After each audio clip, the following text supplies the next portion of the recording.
Hi everyone, I'm Dr. Burton Wagner, and welcome to Spinal Vitality.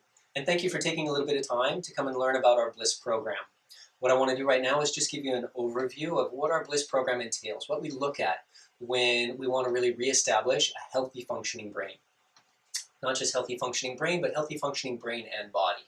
These are the 5 pillars we use within our B.L.I.S.S program to enhance brain power, because these are the things that influence how well our brain is working. First, core neurology. That core neurology is really right side of the brain, left side of the brain. They have different roles and functions in how they control our behavior, our learning, our intellectual abilities. So we want to look at how well is the right brain, the left brain functioning.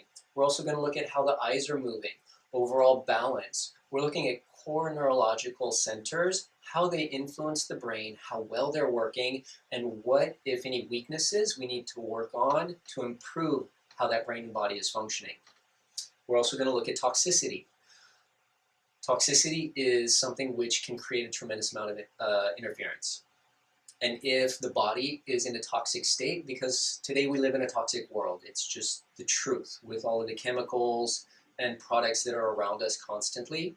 We live in a toxic environment. So if that toxicity gets too high within the body, it's going to create inflammation and it's going to interfere with how well the brain is functioning and processing.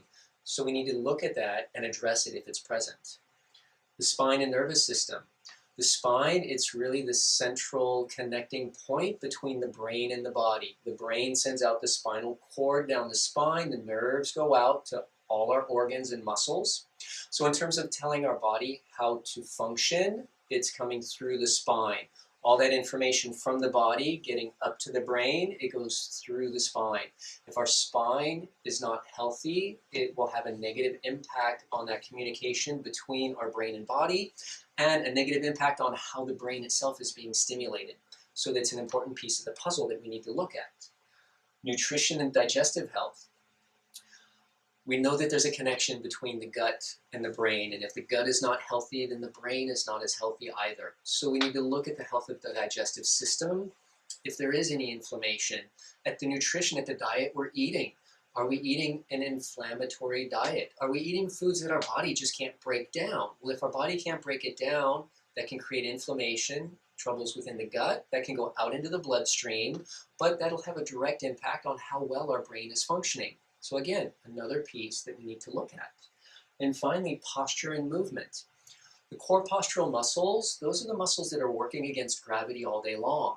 If those are not strong and working properly, the brain is not getting all of the stimulation it should be getting for it to function at its best.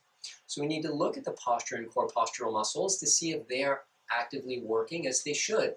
Movement is necessary. Our brain developed because our bodies move. Our brain needs movement to create stimulation for those areas in the brain to connect.